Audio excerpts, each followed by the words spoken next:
If you're given a chance na makausap yung mom mo for 2 minutes, 1 minute, ano yung gusto mong sabihin sa kanya ngayon? Siguro, gusto ko sabihin sa kanya.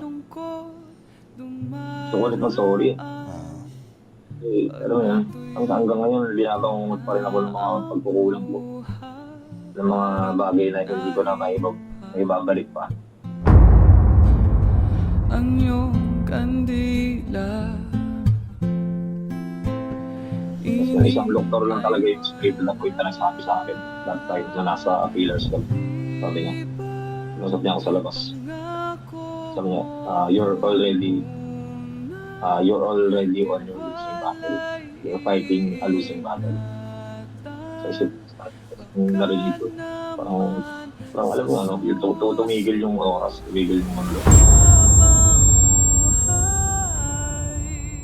So hi guys, this is Ron from Stories by Ron, and for today's video we have a special guest. Of course, this is my friend since high school. Bro, kamusta? Yan. Ay, bro. Yeah. So pakilala ka muna, sino ka ba? Ako si Leo Rick. Yeah. Isang drummer. Yeah, there you go. From Pilipinas, dito, Cavite. Cavite. There you go, Cavite. There you go. Nabanggit mo kayo na drummer ka. So, ano ba yung mga social media niyo? May banda ka ba or Ayun, may banda ako ngayon. Actually, bagong band ko. So, nagko-compose kami original songs. Maldea. Search nyo kung may time kayo, i-follow nyo kami. Maldea Official. Search nyo Maldea Official. MALDEA Official. Gotcha. Sa Facebook. IG, tsaka sa TikTok. okay. May mga songs kami Nice. available sa Spotify. Yung bagong release namin, Langit Na.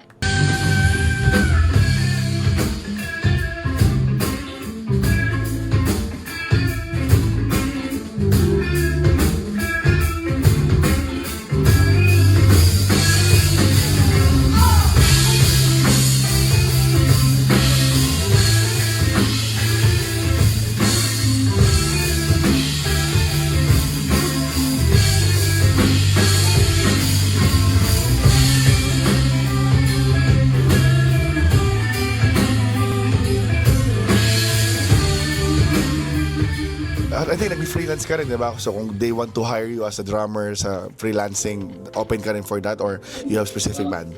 Ayun, events industry, wedding, and any professional setup events when it comes to music. And available din ako, tsaka ng banda ko. Meron akong band for Perfect. wedding events, kahit ano, reunion, Nice. birthday, lahat. Okay. So, pwede kami din. Perfect. Okay.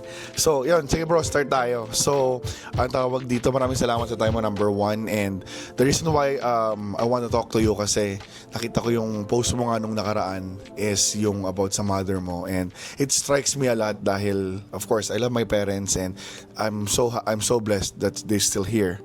And gusto ko lang tanungin is, growing up, kamusta yung relasyon mo to your mom? Growing up, parang most of it, actually, ito isa sa mga biggest regrets ko. Kasi, parang hindi nagkaroon ng chance na maging maayos kami ulit. Kasi ever since na nagkaroon ng problema yung family namin, sa ako ng dalawa, sa mga papa ko. Parang hindi na naayos. Tapos, dinala na namin na dinala yung date. Yung galit sa isa't isa. Never kami naging open na yun. Although nandiyan, ramdam ko naman yung love ng mama ko para sa akin. Pero sa akin kasi as anak, parang dinay ko. Okay. Parang ganun. Ano kasi ako rebelde ako bata. Tapos alam mo, hindi ko alam kung ano yung feeling of love from parents, or baka talagang sadyang na-consume lang ako ng anger ko, ng hate ko towards them. Ayun yung pinaniwalaan ko growing up. Okay. Wow. So yun, parang hindi siya good, hindi siya naging good, hindi ko masasabing good siya. Yeah. Kasi sa katapusan lang siya naging good actually. Okay. Pero at least you end it good. So just to give context now sa mga nanonood ngayon, so to have the idea. So Leoric's mom passed away 3 years ago, tama ba? 23. 2023. So almost 3 years na. And gusto ko lang siyang balikan na, kasi nakita ko talaga yung post mo and it strikes me a lot, and that's why I'm asking this. And I'm very intrigued about your story, about, of course, alam mo yan, kasi hindi man tayo perfectong anak eh. Alam mo, wala naman perfectong magulang. Pero we try to end it good. So my next question for you is, so growing up, paano ba siya naging mother sa'yo? Paano siya naging mother sa akin? Siya yung tipo na nanay na strict.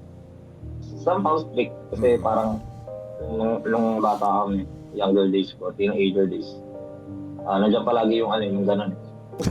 Yung bunga kita, yung It's normal. Lumalong din. Paano siya naging nanay sa akin is, all the way nandiyan yung support ko. Lalong-lalo na sa band life ko, sa music life ko, sa drugs ko. Hanggang ngayon, pag sinilip mo yung profile niya, nandun lahat yung shared post ko sa music life ko, sa banda ko, sa mga songs namin, sa cover, sa journey ko sa So, as a mother, siya yung number one fan ko. Oh, Biggest there you fan go. ko. There you go. I mean, mother will always be mom. So, I mean, that's good. I mean, my next question, actually, ang next question ko regarding Don is, sabi ko nga kung gaano siya ka-supportive, sinagot mo naman, number one fan talaga siya. And, anong tawag dito? Meron ka bang nami-miss or naaalala na biggest memories mo sa kanya growing up na parang natatawa ka or something like something funny about her? Siguro, Situation, yung mga funny moments, yung mga good moments, hindi ganun kadami. Oo. Kasi most of it, parang, talaga. Ayun nga, yung tuloy nga nasabi ko kanina, puro bad. Naging rebelde ako, naglalayas ako. Talagang ilang taon ako naglalayas, hindi ako nagpapakita sa kanila, ganun ako. Pero, anytime na babalik ako sa amin, tatanggapin ko nila ako. Parang yung memories ko is naiwan lahat Wow. sa hate, yung ganun. So talaga naging sakit ulo ka talaga ng parents mo or nung mom mo? Naging sakit ulo ka talaga. Literal bro, literal. Talagang sakit ulo. Hanggang nga dun sa mga away-away namin yung mga gangpay. Tapos halos makulong na kami, nandun pa natin. Oh my, ano na ba rin siya? Oh, matindi talaga. Siya ba yung tawagin mo yung nanay mo, pupunta? Hindi ko kami makulong. Yun. Talagang gano'n. Ayun yung pinakamalala. Oh my God. I mean, it's part eh. Kapag may anak ka talagang lalaki eh. Ganun talaga eh. Yeah, so, I mean... Ganun din ako ganun yan. Oh yeah. Oh yeah. Saksi naman ako doon. Hindi natin babanggitin dito kasi baka mabantayan ng Facebook. So pumasok tayo dun sa part na nalaman mo na shit, my mom has cancer. Ano yung una mong naisip? Gabi yung nag-deliver ako kasi nag-driver ako lalaki. Driver ako. Tapos, yung mama kasi nagpa-check up na siya. Yung waiting na lang sa Rizal. Ngayon, tenext niya sa akin, pauwi na ako ng Intramuros ako, nag-drive ako, may delivery pa ako.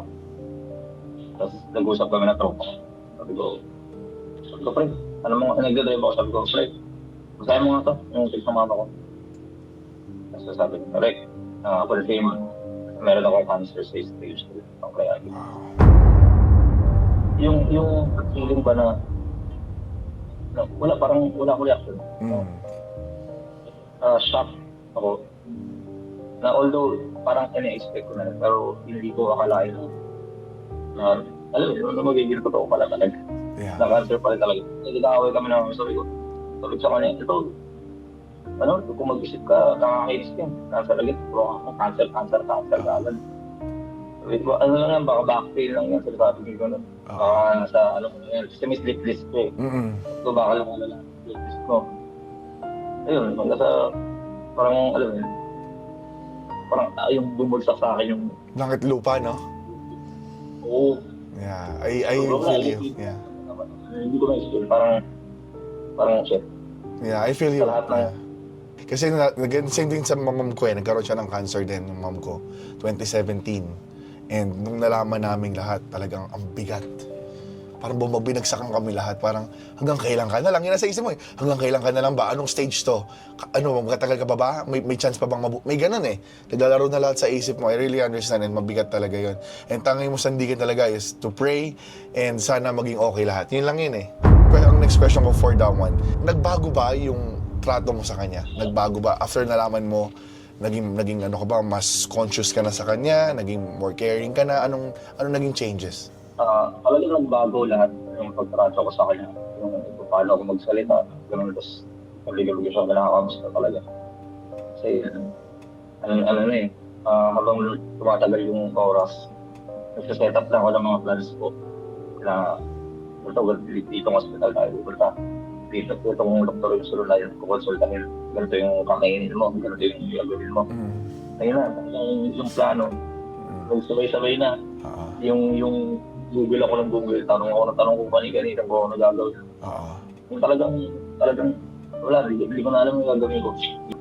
Kasi yung trato ko sa kanya, alam mo yun, parang, yun yung isa sa mga biggest regrets ko na parang ngayon ko lang napakita.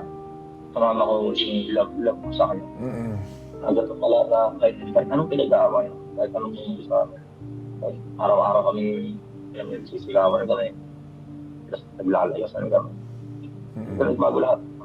Parang yung mga alam kong may timer na yun. Diba?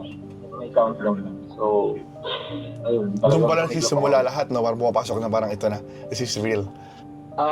Actually kasi ito yung cancer kasi mostly, ewan ko sa lahat ng cases ganito, mostly mararamdaman mo lang siya at stage 3. So, nung mama ko, sumasakit na yung likod niya. Akala niya, yung nangangalay lang kasi work from home siya, tapos puro type na baka sa buwan lang, sa likod-likod niya ganyan. Kaya nung medyo lumalala na, nagpa-check up na siya. Tapos yun, may signs, yung lumabas na yung results, ayun, kunti-kunti may signs na possible, ganito, cancer, ganito. Tapos hanggang sa kung saan nagpa-check up, kung saan na nagpa-second opinion. Positive nga, cancer na. Tapos, ayun, ang bilis from stage 3, almost 2 months lang. Ang bilis umakyat na stage 4. Tapos, ayun, ang hirap lang kasi pasakit na ng pasakit yung nararamdaman niya. Tapos hindi ko na alam kung anong gagawin ko. Although ginawa ko naman, tinatry ko naman talagang gawin lahat. Nag-research ako, nag-reach out ako sa mga kakilala ko na pwedeng makatulong. May mga friends ako na doktor na nag-chat na mismo sa akin, ganyan. So yun, talagang sobrang stressful yung mga araw na yun. Talagang walang sleep. No sleep talaga, literal. Mahaba na yung 2 hours. Sa loob ng 2 buwan na yun, pinakamahaba kong tulog is 2 hours na. Oh, sa wow. araw-araw. So, yeah, isa-isahin natin. So, ano yung nakita sa kanyang cancer? Kaya nung nagpa-check out kami doon sa isang hospital, doon yung biopsy. So, biopsy na kami. Tapos lumabas yung result is pancreatic cancer. Yung reaction niya, alam mo yung reaction na hindi siya takot. Pero yung siguro masasabi ko, yung reaction niya parang ready siya. Parang ready siya na, na this is it. Diba? Whatever happens, yeah. Ito na yung, dito na ako matatapos. Parang ganun yung pinapakita niya. Ito bro, medyo nagdidig deeper na ako dun sa journey ng cancer niya, okay? So, brace yourself, okay? So, during time nung nasa, of course, she's in pain. During that time, nasa tabi ka niya? Oo bro, all the time, ako lang yung gusto niya nasa tabi niya. Habang, siguro may mga times na umaalis ako kasi nasa ko yung financial aid. Sa mga munisipyo yung mga ganun. Tapos yung mga hospital, tapos schedule ako sa PGH, kung saan, basta lahat ng hospital lang. Wow. So, most of the time, every time uuwi ako, pinagkagod sa hospital. Ako lang yung gusto niya magbantay sa kanya. Ayaw na makita sa Cypher na. Kasi ayaw na magpakita kay Cypher na nahihirapan siya. Yung kuya ko nasa ibang bansa. Actually, next question ko yung mga kapatid mo like, maliit pa yung kapatid mo noon, of course, yung bunso. And yung kuya mo nasa and I cannot imagine yung pain ng family mo during that time. And ikaw lang talaga yung umaasikaso. Kasi may buhay ka rin, you have work. So talagang hahatiin mo yung oras mo talaga . Yeah. Tugtog lang ayaw ko nun. Tapos talagang tugtog biyahe, tapos bantay sa kanya. Kasi, ayun pa yung mga times na medyo hindi pa gano'ng kalala. Yung, alam mo, may time na parang nag-asigansa. Nakakapag-work pa ako, nakakapag-biyahe pa ako. At least, pambawi sa pera ko. Alam ko na paparating na yung financial crisis. Exactly. Iniisip mo na yun eh. Yeah. Ito yung question ko ngayon. So, during those, as anak, na nakikita mo yung magulang mo nahihirapan, alam ko you already know the answer, pero gusto kong ma-elaborate during that time. What do you feel during those days na months na nakikita mo your mom mo is on pain, and ano yung mga ginagawa mong mga bagay para makatulong sa kanya na to ease the pain at least? Yung mga after a few weeks na diagnose siya, hindi na siya makatulog ng nakahiga. Kasi pag siya, nakahiga siya, sumasakit. Parang napupunit yung organs niya. Parang galing yung feeling. Kasi pag yung position, gano'n. Hindi na siya makakain ng maayos? Hindi na siya makakain ng kasi tawag dito, parang hindi na siya nasasarap-salas ng langay. Iba na yung lasa. Nakapektuhan na yung ledger. Dahil yung feeling na nakikita ko siyang gano'n. Parang hindi ko, gusto ko lang umla. Gusto ko lang sumabog na, man, bangon ka na dyan. Ayoko na makita akong ganyan kasi masakit na rin. Pero hindi ko pa makita kasi kailangan mo na maging malakas. Pag yung tao nanghihina, mas lalong nanghihina kasi kapag nagiging manghihina na rin yung support. Parang gusto mong kunin yung pain no? Gusto mong kunin yung pain. Parang ako na lang muna. Pahiram muna saglit. Kung pwede lang yung ginawa ko. I know, pero... Kailangan strong. Wala kang iba choice. Kailangan mo lang maging malakas kasi pag pinakita mo may hina ka, para mo na lang pinapakita, sumusuko ka na rin. Parang ayaw mo na lumaban. So, those times, gigilid na ako. May kailangan siya. Natin ka ba yung ganun yung approach ko. Pero ulit inside, dinudurog ka. habang nasa kwarto. Dinudurog na ako, nasa kwarto. Scroll, ano ba itong pancreatic? Ano bang solusyon dito? Ano ba yung dito? Tapos yung mga results na lumalabas, puro yung survival chance o pancreatic cancer is only 2%, 1%. Hindi nakakatulong. Hindi nakakatulong sa'yo. Yeah. Ito mga nakikita mo na ito yung mga numbers na lumalabas sa result, parang ito na. alam mo, parang Ay na. nauubos. Nauubos ka rin. Sabi ko, hindi ko makakita ako. Positive. Yeah. Okay lang to. Pag-asal. Yeah. Pero, Hirap ang hirap magpanggap. Pag talagang hindi ka okay, pero kailangan mo magpanggap. Exactly. Kailangan maging malakas talaga as anak din. Ito yung next question ko sa'yo, bro. During those, siyempre nahihirapan na yung mother mo eh. May nabanggit na ba siya na, Nak, pagod na ako, hindi ko na kaya. Ikaw na bahala sa mga... Mayroon ba siyang sinabing gano'n na ikaw na bahala sa kapatid mo? May mga binilin ba siya? Or nakita mo matapang pa rin siya? Na, hindi, gagaling ako. Forward tayo ng few months context. Sige. Medyo masakit na. Nagpapaalam siya kay kuya. Tapos, ayun, may mga nangangamusta sa kanya, nakita ko sa cellphone niya. Tapos, sinabihan niya yung girlfriend ko, si Ruth. Alam mo yun, diba? Yeah. Ruth, thank you Thank you sa lahat. Ikaw na bahala kayo, Ruth. Parang binili niya na. Binili niya na. So, sa kanya. Yung kapatid ko, si Saiter, wala, parang pinapakita niya na wala lang. Okay lang siya. Wala na to, normal na to. Pero alam ko deep inside. Ito na yung end. Parang that time talagang alam ko sa sarili ko, parang ilang pagod na ako ngayon. Sobra, as in, emotionally drained, sleep deprived, hindi na ako kumakain ng ayos. Tapos halos ma-dehydrate na ako sa sobrang, exhaustion araw-araw. Ang pinaka nakakapagod talaga dyan is yung emotional drain. Emotionally drain. Yung feeling na alam mong natatalo ka na, pero wala nang place ka kailangan. Wala mo lumaban. Ikaw na lang yung nagsisilbing lakas ng mga mo. Kapag pinakita mo mahina ka, wala na, parehas na kayo talo. Nung time na medyo nagiging lumalala na yung sitwasyon, sakit ni mama, umakit na ng stage 4.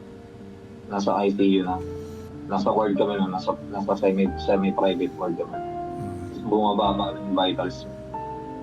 Tapos nung tinawag namin yung mga nurse, sabi ng mga nurse, pero recommend na namin na i-ano siya sa ICU. ICU na. Kasi bumababa na yung vitals, yung oxygen, yung blood pressure, lahat. Tapos nahihirapan na siya magsalita ng sobra.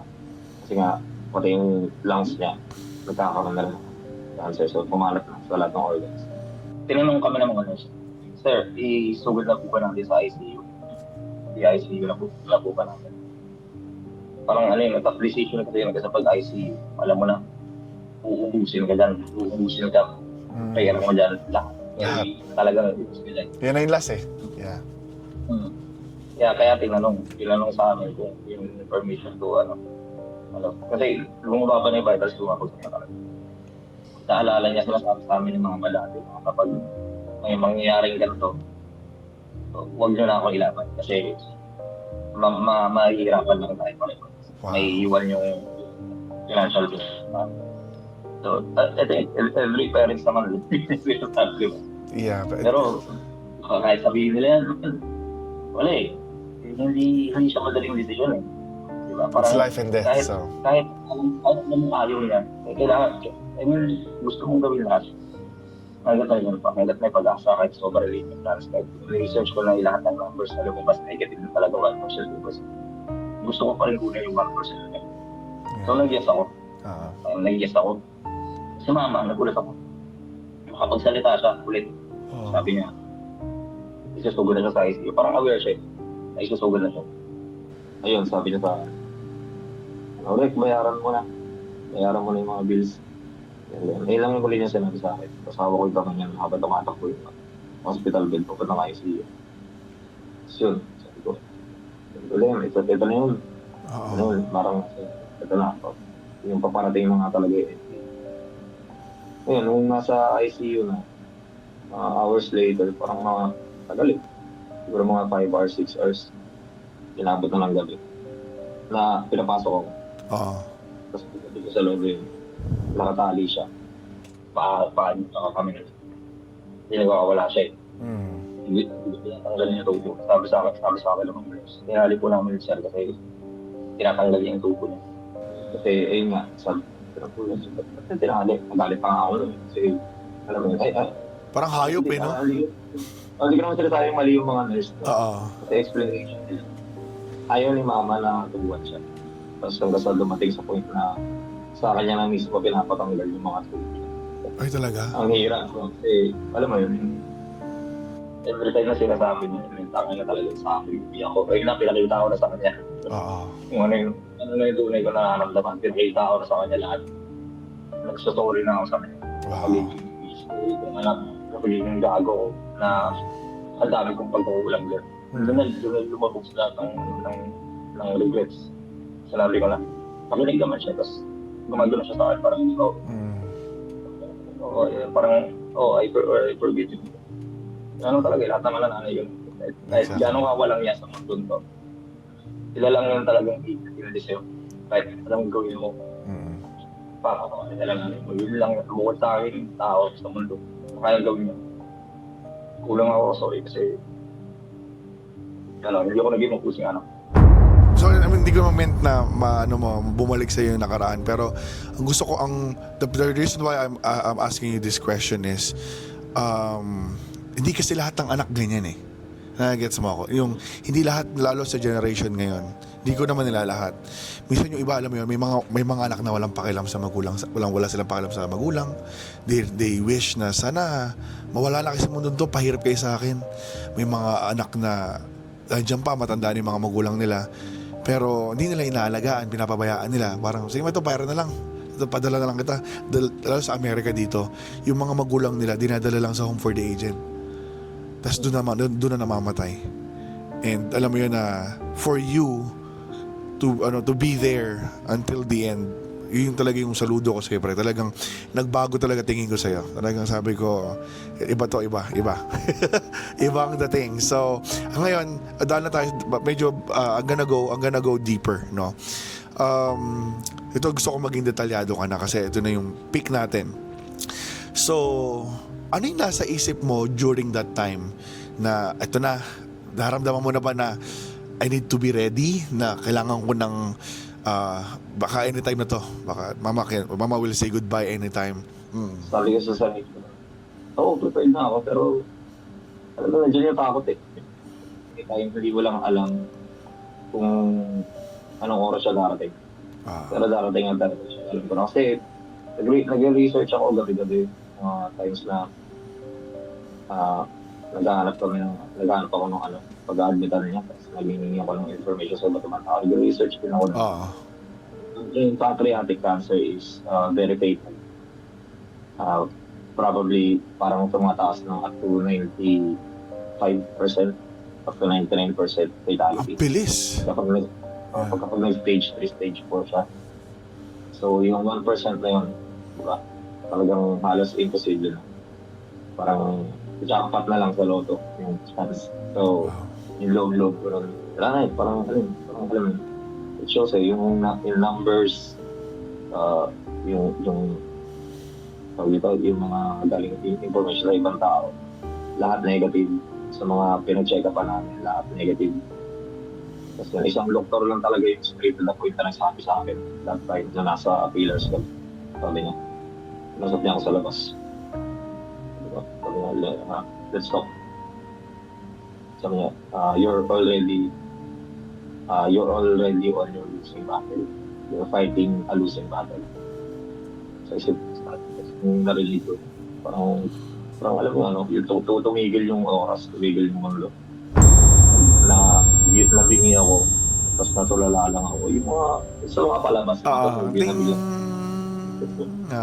tapos literal na ganun yung nangyayari sa akin. Totoo pala. Okay, ayun nga. Alam ko naman na paparating na talaga yung time na matatapos na lahat. Pero hindi ko, iba pala yung feeling kapag Nandun na. Yung, pag may nagsabi na sa'yo na ito na, nangyayari na to. Tapos yung sabi ng doktor sa akin, ganito na lang sir, alagaan na lang natin siya hanggang sa natin, the best we can do. Pero doon ba siya binawian ng buhay sa ICU or nakauwi pa kayo after or paano nangyari?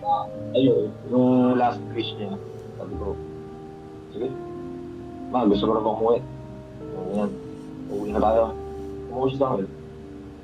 Parang yung pag-uwi niya parang mahina ako na sige, uwi mo na ako, please. Parang gano'n. Parang nung narinig niya yun, nagkaroon ng sa kanya. Nagkaroon ng peace. Moment of peace para sa kanya. So, mag-decide kami. Pumirma na ako ng kung anong waiver, ganyan, or discharge. Tapos yun, nung pauwi na, hindi na discharge na. Dinala sa ambulansya. Tapos pauwi, hanggang sa amin. Tapos nung pagdating sa bahay, nahirapan siya huminga. Pagdating ko, nangihingal siya. Tapos sabi ko, kailangan natin ng oxygen, hihinga, pili tayo. And that time, linggo ng gabi na nun, nung nakauwi kami. Tapos naghaharap ako ng mga oxygen supplier sa Facebook, saan. Tapos puro close, kasi linggo, tapos nung nagdadrive ako, hanap lang ako, nabot na ako ng dakas mga kung saan. Biglang bumagyo ng sobrang lakas. So, grabe naman yung grabe naman itong nangyayari sa akin. Hindi ko na alam kung ano gagawin ko. Parang gusto ko yung ibang gatong kotse na to. Takbo ko na 100, takbo ko na 120, magla ako sa poste, tapos yung nalato. Ganun na yung nasa isip ko nun. Yung pag-uwi, ayun, nakabitan naman ng oxygen kahit pa paano na release si mama. Ilang araw pa siya tumagal after ng ICU? 3 days lang ata yun. 3 days. Okay. Parang Mag-focus ako dun sa 3 days na yon sa tanong ko sa'yo. Yung 3 days na yon, ano yung mga bagay na of course you want to be the best na magawa mo, and nabanggit mo nga kanina na marami kang pagkukulang din sa mom mo, naging sakit ulo ka in that time, and do you talk to her about like, ma, na sorry sa mga nagawa ko, ganun, or something like, do you give her like message habang nasa bahay siya? Do you remember anything of that? Sinasabi ko sa kanya kasi tulog na sila lahat. In-assist din ako, tulog na sila lahat. Loko ko nakakausap sila. Narinig niya naman ako. Sabi ko, sorry ako sa kanya na sorry kasi hindi ako naging mabuting anak sa'yo. Sana pala hindi ko pinag-iral yung pride ko. Sana pala hindi ko kayo iniwan. Yung mga time na kailangan nyo din ako. Sana pala hindi ko kayo binigyan sa kanya ulo. Sorry ako sa lahat. Sabi ko sila, ano lang, agul-gul. Iyak na talaga. Tapos sinawa ka naman, ulo ko, ginaganyan niya ako. So it means like na okay lang yun, pinapatawad na kita. You know what I mean? Oo, exactly yung sinasabi niya. It's okay. Kahit hindi na siya nakakapagsalita, pero alam ko narinig ko sinasabi na wala yung like, okay lang, mahal na mahal kita. Yung ganun yung sinasabi niya. Tapos yung that night, bago siya mawala, yung habang nagkakwento ako sa kanya, sorry ako. Tapos kwento ko na rin yung mga future plans ko. Mga ganito, yung plano ko sa family, sa sarili ko, sa career ko. Niyakap niya ako. Sobrang tagal. Kasi mga 30 minutes. Halos makatulog na ako nung niyakap niya ako. Gano'n. Ganun yung likod ko. Alam mo, para akong bata ulit. Ang baby niya. Para ako pinapatuloy. Ganun yung feeling. So, that was the only time na pinaramdaman ko ulit yung yakap ng mama. So, sobrang pinaganit pa. Parang sabi ko, ito pala yung pagmamahal ng isang ina na bakit ngayon ko na lang ulit na-appreciate. Bakit ngayon ko na lang ulit naranasan ko. Supposedly, dapat ganito kami all the time. Pero wala eh. Hindi lahat nabibigyan ng chance para ayusin ang mga bagay-bagay. Hindi rin lahat basta alam mo yung nakakapag-open up sa magulang. Hindi lahat gano'n. So, yung isa sa mga biggest regrets ko na bakit ngayon lang ito nangyari sa atin. Sana nagawa ko before, paano? Bakit ngayon lang tayo naging gano'n? Bakit ngayon lang tayo na-faithfully yan? Sa lahat ng mga pagtatalo natin, bakit ngayon pa tayo nagkasundo? Kung kailan matatapos na lahat. So, umiyak na talaga ako pero alam ko nang alam ko na ito na yun eh. Papangalan na eh. Bago niya ako yakapin na tumaas yung niya eh. Back to normal yung vitals niya. Yung blood pressure niya is normal, yung oxygen niya is 90. So, ayun, sabi ko din, ito na yun. Alam ko to. Hindi maganda to. Nakita ko na to. Alam ko tong moment na to. Yun yung parang tinatawag ng final fight response ng katawan at ng utak bago ko mawala. So yun. Ganun. Sabi ko na, nagpaalam na ako lahat ayun eh. Niyakap niya ako lahat tayo. Sobrang tagal. Tapos kinabukasan, morning. Madaling araw yun. Nangyari yun. Niyakap niya ako. Tapos pahinga ako saglit. Sabi ko, hindi ko talaga kaya. Kailangan ko ng matulog. Kailangan ko ng kahit saglit. Umigit ako pero alam mo yun, yung isip ko gumagana pa rin na ano gagawin ko sunod, anong mangyayari sunod, yan. Yung worry hindi na natapos, yung pag-aalala, yung takot hindi na nawala. Tapos talaga kinonsume na ako, hindi na ako nakatulog. Bangon na lang ako, tapos naglilis ako kasi may mga dugo sa alapag eh. Kasi nagkatayon siya ng dugo. Tapos pinapalitan ko yung diet pero itim na yung so wala na, pantap na lakad. Every time na nakikita ako yun yung dugo, talagang nangihina yung loob ko kasi grabe na yung sakit na nararamdaman na yun. tumawag ako ng nurse kasi natanggal yung ano niya, Dextrose. tanggal yung cross niya. Tapos yung ibang nakakabit-kabit sa kanya. Tumawag ng home service nurse. Tapos, ayun, nung dumating yung nurse, hindi na makapayong ano niya, pulso niya. Kahit saan sa leeg.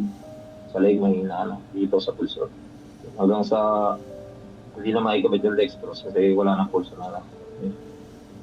A few minutes later, yung nurse mismo yung nag-announce na wala. Wala na. It's been like almost 3 years and I'm so sorry for the loss of your mom. And ano yung mga bagay na natutunan mo during time ng journey na to? What I mean natutunan is, besides sa mga nangyari, of course, nag-struggle kayo lahat. And ano yung mga natutunan mo dito? Learning wise, for example, yung mga kaibigan mo, kung nandiyan ba sila, yung mga, alam mo yun, kung during those time, nakatulong ba sila, yung family mo, or during those time, ano yung mga naging positive or negative? Maraming negative actually. Oo. So yun, when it comes to friends, medyo hindi ko rin naramdaman yung support nila that time. Siguro, matagal na rin naman natin. Oo. That time kasi sobrang emotionally vulnerable ko. Emotionally weak ko. So parang sensitive sa akin lahat ng response nila. Nahingi lang ako nakausap that time nung nasa hospital ako. Nasa hospital pa ako. Nahingi lang ako nakausap. Sabi ko, bro, pre, punta dyan ako dito. Or ano na tayo. Kape, kain biskuit na.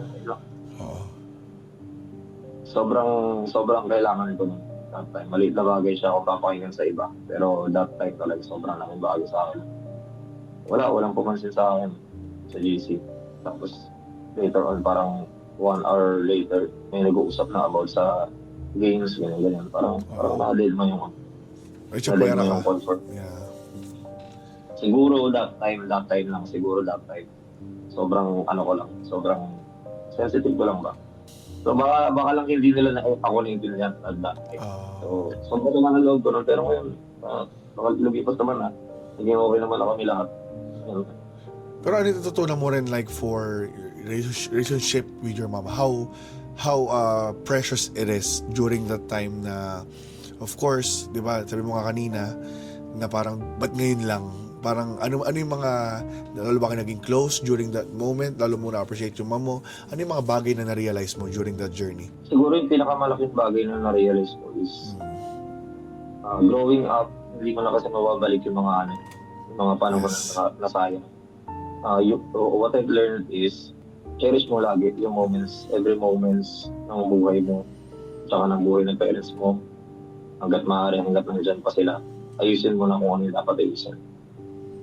Huwag mo nang hayaang dumating sa point na aayusin mo lang lahat kasi matatapos na. Ayun yung pinakamahirap. That's a good point. Ayun yung pinakasisira sa'yo sa araw-araw. Kapag may mga regrets kang ganyan, na may hindi ka ginawa, na may hindi ka sinabi, na sana pala ginawa ko to, sana pala ganito yung ginawa ko. Araw-araw ay yung papasok sa isip. Babaliwin ka ng mga regrets na yun.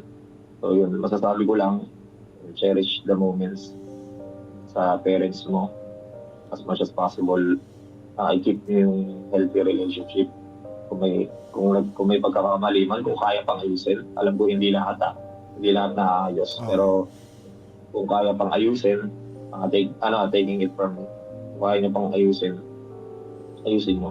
Isang tabi niyo muna yung pride niyo, yung galit niyo or hate niyo sa isa't isa, kung ano man. Tanggapin niyo lang na yung parents natin is hindi rin sila perfect.